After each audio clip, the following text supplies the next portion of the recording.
मंडळी, तुम्ही कधी मटकीच्या पिठामध्ये ही अशी भरपूर कोथिंबीर घालून वर्षभर टिकणारा पदार्थ कधी बनवलाय का? नसेल बनवला तर हा व्हिडिओ शेवटपर्यंत बघा आणि आवडल्यास व्हिडिओला एक लाईक नक्की करा. चला तर जास्त वेळ न घालवता लगेचच रेसिपीला सुरुवात करूया. तर तुम्ही एकदा बनवा आणि वर्षभर खा असा पदार्थ हा असणार आहे. तर इथे आपण ह्या मटकीच्या डाळीपासून घरीच मिक्सरला हे पीठ बनवून घेतलेलं आहे. कारण हा पदार्थ बनवण्यासाठी तुम्हाला इथे थोडंसं रवाळाचं पीठ लागतं. 0 नंबरचा रवा असतो तशा प्रकारे आपल्याला हे पीठ लागतं. त्यामुळे तुम्ही मिक्सर मध्ये अगदी सहज हे पीठ तयार करून घेऊ शकता. 1 किलो मटकीच्या डाळीचं आपण पीठ तयार करून घेतलं. त्यानंतर भरपूर असा लसूण आपल्याला मिक्सरच्या भांड्यामध्ये टाकून घ्यायचा आहे. तर भरपूर असा गावरान लसूण मिक्सरच्या भांड्यात टाकून घेतला. त्यानंतर मिक्सरला अशा पद्धतीने फिरवून घेतलेला आहे. त्यानंतर आपल्याला आता हा लसूण जो आहे तो त्या पिठामध्ये टाकून घ्यायचा आहे. आता लसूण तुम्ही जेवढा जास्त प्रमाणात म्हणजे पिठामध्ये घालाल ना तेवढा हा पदार्थ चविष्ट होतो. तसाच वर्षभर या लसणाचा स्वादही त्यामध्ये राहतो. तर इथे पहा आपण ना गावरान लसूण वापरलेला आहे. त्यामुळे त्यामधली सालं काढली नव्हती. पण तुम्ही जर इथे दुसरा लसूण वापरणार असाल तर सालं काढून वापरायचं आहे. त्यानंतर इथे तिखट घातलेलं आहे. तिखट तुम्ही तुमच्या आवडीप्रमाणे कमी अधिक करू शकता. तसंच यामध्ये चवीपुरतं मीठ देखील आपल्याला घालून घ्यायचं आहे. तर आता इथे आपण आवडीप्रमाणे लाल तिखट तसंच चवीपुरतं मीठ घालून घेतलं. आता हे व्यवस्थित असं मिक्स करून घेऊया. तर अशा पद्धतीने आपल्याला हे मिक्स करून घ्यायचं आहे. लसूण तिखट हे छान असं मिक्स करून ठेवूया पिठामध्ये, जेणेकरून हे एकत्रित केल्यामुळे व्यवस्थित असं हे संपूर्ण तिखट मीठ आणि लसूण या पिठामध्ये मिक्स होईल. तर आता अशा पद्धतीने हे संपूर्ण पीठ जे आहे ना ते मिक्स करून घेणार आहे. त्यानंतर आपल्याला यामध्ये भरपूर अशी कोथिंबीर घालून द्यायची आहे. तर इथे पहा भरपूर अशी आपण कोथिंबीर बारीक कट करून घेतलेली आहे. आता तुम्ही म्हणाल वर्षभर टिकवण्यासाठी पदार्थ बनवते आणि त्यामध्ये ओली कोथिंबीर घातल्यानंतर तो पदार्थ टिकतो का? तर हो टिकतो. कारण आपण हा वाळवणीचा पदार्थ बनवणार आहोत आणि शिवाय याला आपण 2 दिवस कडकडीत उन्हात वाळवणार आहोत. त्यामुळे यामधली कोथिंबीरही वाळल्या जाते. हा पदार्थ एकदम वाळल्या गेल्यामुळे 2 वर्ष देखील टिकतो. आता आपल्याला हे व्यवस्थित मिक्स करून घेता यावं त्यासाठी मोठ्या ताटामध्ये टाकून घेतलेलं आहे. आता यामध्ये घातलेली कोथिंबीर सगळं आपण व्यवस्थित असं मिक्स करून घेऊया. तसंच पाणी टाकून आपल्याला हे पीठ मळूनही घ्यायचं आहे.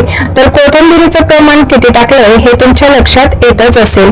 तर मंडळी, तुम्ही आपली ही रेसिपी कुठल्या शहरातून किंवा गावातून पाहताय ना ते मला कमेंट करून नक्कीच सांगा. म्हणजेच मला तुमचे पर्सनली आभार मानता येतील. तसंच जर तुम्ही आपल्या चॅनलवरती पहिल्यांदाच आला असाल आणि आणखी सबस्क्राईब केलं नसेल तर लगेचच करून घ्या. तर थोडं पाणी घालून आपण हे पीठ जे आहे ते मिक्स करून घेणार आहोत. तर इथे पहा आपण हे पीठ जे आहे ते थोडंसं रवाळ असल्यामुळे पाणी याला थोडं जास्त प्रमाणात लागतं. म्हणजे यामधली कमी फुलल्या जाते. तर पहा आपल्याला इथे हे पीठ मळत असताना ना जास्त वेळ लागतो ना जास्त मेहनत लागते. अगदी सहज हे पीठ मळून होतं. तर इथे पाहू शकता आपण पीठ मळून घेतलेलं आहे. पुन्हा एकदा थोडंसं पाणी टाकायचं आहे. जर तुम्ही थालीपीठ बनवले असतील ना तर तुमच्या नक्कीच लक्षात येईल. कारण आपण थालीपीठला जसं पीठ भिजवतो ना तशा प्रकारे आपल्याला इथे हे पीठ भिजवून घ्यायचं आहे. तर आज आपण बनवणार आहोत सांडगे. तर हे सांडगे ना कोणाकोणाला माहित आहेत किंवा कोण या पद्धतीचे सांडगे बनवतं नक्कीच कमेंट करून मला कळवा. किंवा तुम्ही या व्यतिरिक्त कुठले वेगळे यामध्ये काही वापरून बनवत असाल ते देखील मला कमेंटद्वारेच कळवा. म्हणजे मला देखील कळेल की तुम्ही तुमच्या भागामध्ये सांडगे कशा प्रकारे बनवतात. तर आमच्या इकडे तर एवढंच वापरून सांडगे अशाच प्रकारे बनवतात. पण काही वेगळे चेंजेस असतील तर ते जरूर कळवा. म्हणजे मी सुद्धा त्या पद्धतीचे देखील सांडगे बनवून पाहिल. तर आता आपण यावरती ना थोडंसं असं पाणी टाकून हे पीठ जे आहे ते अशा पद्धतीने फक्त आपल्याला यामध्ये पाणी घालून ठेवायचं आहे. म्हणजे यामधले कणी जे आहे ना ते छान फुलल्या जाईल आणि त्यामुळेच आपले हे सांडगे जे आहेत ते परफेक्ट असे तयार होतील. तर पहा आपण हे पाणी टाकून फक्त अशा पद्धतीने हे पीठ जे आहे ते भिजवून घेतलेलं आहे. आणि आता हे पीठ आपण थोड्या वेळासाठी झाकून ठेवणार आहोत. कमीत कमी 1 तास जरी ठेवलं ना तरी देखील चालणार आहे. कारण मग छान अशी यामधली कणी फुलल्या जाते. तर आता इथे तुम्ही पाहू शकता आपण इथे ना खाली कपडा टाकलेला आहे आणि त्यावरती जे प्लास्टिक असतं ते टाकलेलं आहे आणि त्यावरती ह्या वड्या ज्या आहेत त्या आपण टाकून घेणार आहोत. तर अशा प्रकारे ह्या वड्या तोडल्या जातात. वड्या किंवा सांडगे अशा प्रकारे हे तोडल्या जातात. आमच्या भागामध्ये याला वड्या म्हणतात, पण बऱ्याचशा भागांमध्ये याला सांडगेच म्हणतात. त्यामुळे मस्त असे आपले इथे सांडगे आपण तोडून घेऊया. अगदी सहज आणि झटपट तोडले जातात. जर पीठ तुम्ही अशा पद्धतीने भिजवलं, घरच्या घरी बनवलं ना, तर पिठाला फार जास्त चिकटपणा येत नाही आणि त्यामुळेच आपल्याला हे सांडगे अगदी सहज आणि झटपट तोडता येतात.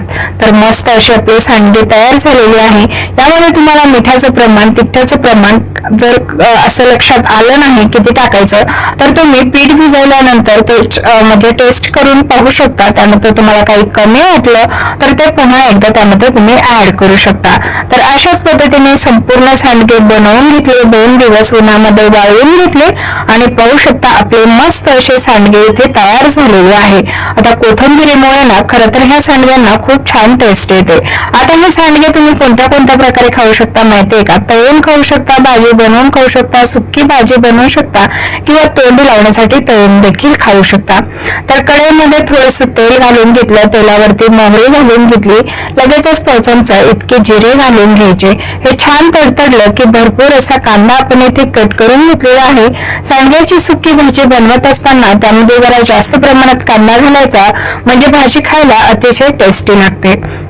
आता कांदा घालून झाल्याच्या नंतर आपल्याला हा कांदा पूर्णपणे छान असा परतवून घ्यायचा आहे. कांदा थोडासा परतला गेला की गुलाबी कलर वरती कांदा परतवून घ्यायचा.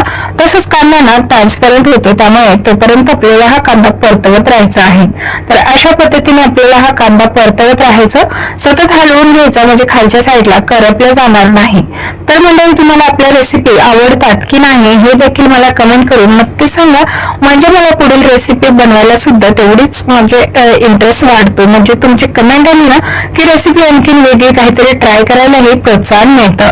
तर सगळ्या शेवटून यामध्ये घालायचं आहे थोडंसं लाल तिखट आणि 1 चमचा हळद.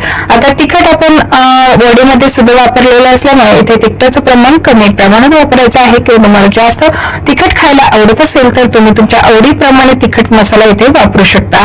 त्यानंतर आपण इथे घालून घेतलेल्या आहे वड्या. आता ह्या वड्या थोड्या वेळासाठी आपल्याला अशा परतवून घ्यायच्या आहे. तर इथे ना आपण वड्याचं प्रमाण कमी आणि जास्त प्रमाण कांद्याचं ठेवलेलं आहे, जेणेकरून आपल्याला ही वड्यांची भाजी खायला अतिशय टेस्टी लागते. कांद्यासोबत 1 वडा घेऊन तुम्ही खाऊ शकता. हो, वडा म्हटलं तर कळणार नाही.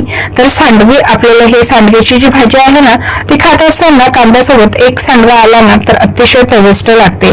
त्यानंतर आपल्याला यामध्ये घालायचं आहे चवीनुसार मीठ, कारण आपण इथे सांडग्यांमध्ये तर मीठ घातलेलं आहे, पण कांद्याला तसं बाकी आपल्या भाजीला परफेक्ट चव येण्यासाठी तेवढ्या प्रमाणात मीठ आपल्याला इथे घालून घ्यायचं आहे.